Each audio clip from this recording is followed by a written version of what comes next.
নমস্কার বন্ধুরা, তিয়াসার রেসিপিতে সকলকে স্বাগত জানাই।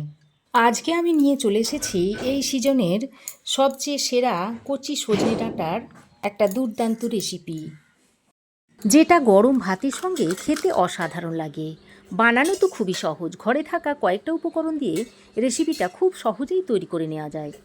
তো এখানে আমি 200 গ্রাম মতো কচি সজনের ডাঁটা নিয়েছি। এবার এই সজনের ডাঁটাগুলোকে এরকম একটু ছোট ছোট করে কেটে নিচ্ছি। যেহেতু এই সজনের ডাঁটাগুলো খুবই কচি আর আঁশবিহীন, তাই আমি শুধু এরকম করে কেটে নেব, আঁশগুলো ছাড়াবো না। এমনিতেই সজনে ডাঁটার একটা টেস্ট থাকে, তবে এই রকম কচি সজনে ডাঁটার স্বাদ একেবারে অসাধারণ হয়।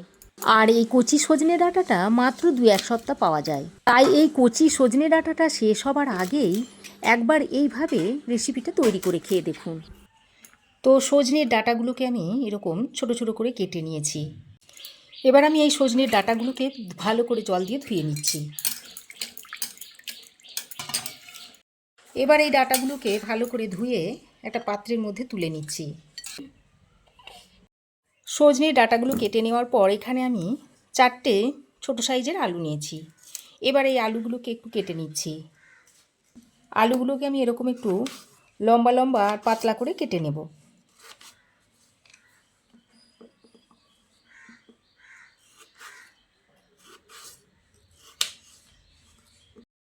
তো আলু 4টেকে আমি এরকম লম্বা আর পাতলা করে কেটে নিয়েছি। এবার এই আলুগুলোকেও ধুয়ে নেব। তো দেখুন, আলু ডাঁটা কেটে ধুয়ে আমি রেডি করে নিয়েছি। এবার আমি একটা কড়াই গরম করে এর মধ্যে দিয়ে দিচ্ছি 2 চামচ মতো সর্ষের তেল।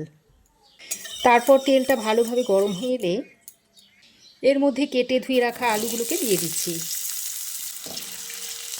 এবার এই আলুগুলোকে দিয়ে তেলের সঙ্গে ভালো করে নেড়ে চেড়ে মিশিয়ে নিয়ে আলুগুলোকে একটু ভেজে নেব। আর আলুটাকে আমি এইভাবে একটু ঢাকা দিয়ে দিয়ে ভেজে নেব। তো বেশ কিছুক্ষণ ঢাকা দিয়ে দিয়ে আমি আলুটাকে এইরকম একটু লালচে করে ভেজে নিয়েছি। এবার আমি এর মধ্যে কেটে রাখা ডাঁটাগুলোকে দিয়ে দিচ্ছি।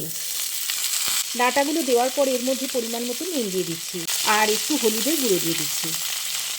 দিয়ে আবারও নুন হলুদের গুঁড়োটা দিয়ে আলু আর ডাঁটাকে একসঙ্গে করে নিয়ে আরও কিছুক্ষণ ভেজে নেব। আর ডাঁটাগুলো যেহেতু খুবই কচি, তাই আলুটা কিছুক্ষণ ভেজে নিয়ে তারপরেই ডাঁটাগুলো দিতে হবে, তা না হলে ডাঁটাগুলো গলে যাবে। আর এইভাবে আমি ঢাকা দিয়ে দিয়ে আরও 3-4 মিনিট মতো ভেজে নেব। ততক্ষণে এবার আমি একটা বাটির মধ্যে নিয়ে নিচ্ছি 1 চামচ হলুদ সর্ষে, 1 চামচ কালো সর্ষে, আর দিয়ে দিচ্ছি 1 চামচ পোস্ত। এবার দিয়ে দিচ্ছি 2টো কাঁচা লঙ্কা, তবে ঝালটা আপনারা সবসময় আপনাদের পছন্দ মতো দিয়ে নেবেন। এবার আমি এই সর্ষে, পোস্ত আর কাঁচা লঙ্কাটাকে শিলেতে করে বেটে নিচ্ছি, তবে আপনারা চাইলে এটা মিক্সিতে করেও বেটে নিতে পারেন। তবে সর্ষে পোস্ত সবসময় শিলে বেটে নিলে স্বাদ কিন্তু অন্যরকম হয়। তো দেখুন, সর্ষে পোস্ত আর কাঁচা লঙ্কাটাকে আমি এরকম করে বেটে নিয়েছি, একটা বাটির মধ্যে তুলে নিয়েছি। তো ঢাকা দিয়ে আমি আরও 3-4 মিনিট মতো আলু আর ডাঁটাগুলোকে একসঙ্গে করে ভেজে নিয়েছি। এবার এই ভেজে নেওয়া আলু আর ডাঁটাগুলোকে তুলে নিচ্ছি।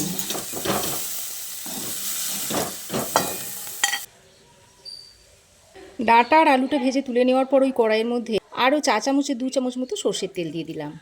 তেলটা ভালোভাবে গরম হয়ে এলে এর মধ্যে 1/2 চামচ মতো কালো জিরে দিয়ে দিচ্ছি। এবার ফোড়নটা একটু ফুটে উঠলে এর মধ্যে বেটে রাখা সর্ষে, পোস্ত, কাঁচা লঙ্কাটা দিয়ে দিচ্ছি। আর ওরই সঙ্গে একটা মিডিয়াম সাইজের কুচনো টমেটো দিয়ে দিলাম। এবার আমি এই তরকারি স্বাদ মতো নুনটা এখন দিয়ে দিচ্ছি। আর দিয়ে দিচ্ছি অল্প সামান্য পরিমাণে একটু হলুদের গুঁড়ো, আর 1/2 চামচ মতো দিয়ে দিচ্ছি কাশ্মীরি লঙ্কার গুঁড়ো, এতে কালারটা সুন্দর আসবে। এবার আমি মশলার বাটিটা ধুয়ে সামান্য পরিমাণে একটু জল দিয়ে দিচ্ছি। যেহেতু আমি বেশ খানিকটা পরিমাণ পোস্ত বাটা দিয়েছি, তাই হলুদের পরিমাণটা খুব কমই দিতে হবে। তাছাড়া আপনারা হলুদ ছাড়াও এই রান্নাটা করে নিতে পারেন। আর হলুদটা যদি বেশি পরিমাণে দেওয়া হয়, এর স্বাদটা তাহলে আবার নষ্ট হয়ে যাবে। তো ভালো করে সব কিছুকে একসঙ্গে নেড়ে চেড়ে মিশিয়ে নিয়েছি। তারপর আবারও একটু ঢাকা দিয়ে দিয়ে মশলাটাকে খুব ভালো করে কষিয়ে নেব। তো দেখুন, ঢাকা দিয়ে আমি মশলাটাকে বেশ কিছুক্ষণ কষিয়ে নিয়েছি। আর মশলা দেখুন খুব ভালোভাবে কষানো হয়ে গেছে, আর টমেটোগুলো খুব সুন্দরভাবে গলে গেছে। তো দেখুন আরও কিছুক্ষণ মশলাটাকে নাড়াচাড়া করে মিশিয়ে দিয়ে এবার আমি এর মধ্যে ভেজে রাখা ডাঁটা ও আলুগুলো দিয়ে দিচ্ছি। এবার এই আলু আর ডাঁটাটাকে মশলার সঙ্গে ভালো করে মিশিয়ে নিতে হবে। ওই ডাঁটা আলুর প্লেটে অল্প পরিমাণে একটু জল দিয়ে সেটাকে এখানে দিয়ে দিলাম। দিয়ে এই জলটা দিয়ে ডাঁটা আলুটাকে ভালো করে কষিয়ে নিতে হবে মশলার সঙ্গে। আর মাত্র কয়েক সপ্তাহ এইরকম কচি সজনে ডাঁটাটা পাওয়া যাবে।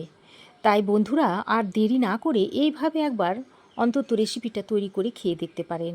আশা করছি আপনাদের খুবই ভালো লাগবে। সজনে ডাঁটা আলুটাকে খুব ভালো করে কষিয়ে নিয়ে এবার আমি এর মধ্যে দিয়ে দিচ্ছি পরিমাণ মতো গরম জল।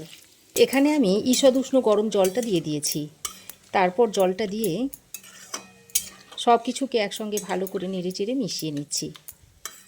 খুব ভালো করে নেড়েচেড়ে মিশিয়ে নিয়ে এখানে আমি একটা চেরা কাঁচা লঙ্কা দিয়ে দিলাম। তারপর আবারও ঢাকা দিয়ে 4-5 মিনিট মতো রান্না করে নেব। ঢাকা দিয়ে আরও 4-5 মিনিট মতো রান্না করে নিয়েছি।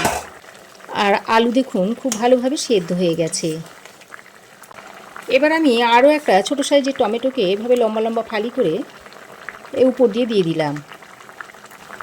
আর অল্প পরিমাণে একটু চিনি দিয়ে দিচ্ছি। স্বাদটা যাতে ব্যালেন্স হয় সেই জন্য চিনিটা দিয়ে দিলাম। তবে আপনারা যারা চিনি খেতে অপছন্দ করেন তাদের চিনিটা দেওয়ার দরকার নেই। চিনিটা দিয়ে টমেটো আর চিনিটা দিয়ে আবারও সব একসঙ্গে ভালো করে মিশিয়ে নিয়েছি। তারপর আবারও 2 মিনিট মতো ঢাকা দিয়ে রান্না করে নিচ্ছি। তো ঢাকা দিয়ে আমি আরও 2 মিনিট মতো রান্না করে নিয়েছি। আর রান্নাটা এখন সার্ভ করার জন্য রেডি হয়ে গেছে। তবে আমি নামানোর আগে আমি এর মধ্যে দিয়ে দিচ্ছি অল্প 1 চামচ মতো কাঁচা সর্ষের তেল। যে কোনো সর্ষে বা পোস্তর তরকারিতে যদি এইভাবে শেষের দিকে একটু কাঁচা তেল দেওয়া হয় তাহলে সেই তরকারির স্বাদ কিন্তু একেবারে অসাধারণ হয়। তো কাঁচা সর্ষের তেলটা দিয়ে আবারও সব কিছুকে একসঙ্গে ভালো করে মিশিয়ে নিয়ে আবারও গ্যাসের ফ্লেমটা বন্ধ করে ঢাকা দিয়ে কিছুক্ষণ স্ট্যান্ডিং টাইমে রাখার পর তরকারিটা সার্ভ করে দেখাচ্ছি। কচি সজনে ডাঁটা দিয়ে আলু রেসিপিটা একটা প্লেটের মধ্যে সার্ভ করে দিচ্ছি। এবার এটা আপনারা গরম গরম ভাতের সঙ্গে অনায়াসেই খেতে পারেন। বন্ধুরা আমার এই আজকের কচি সজনে ডাঁটা দিয়ে আলু রেসিপি আপনাদের কেমন লাগলো অবশ্যই একটা কমেন্ট করে জানাবেন। ভালো লাগলে একটা লাইক ও শেয়ার করবেন। পাশে থাকা বেল আইকনটাও অবশ্যই প্রেস করে দেবেন। আর আমার চ্যানেলে যদি নতুন হয়ে থাকেন তো প্লিজ চ্যানেলটাকে সাবস্ক্রাইব করার অনুরোধ রইল। আজ এ পর্যন্তই। আবার দেখা হবে নতুন কোনো রেসিপি নিয়ে নেক্সট এপিসোডে। সে পর্যন্ত ভালো থাকবেন, সুস্থ থাকবেন। ধন্যবাদ।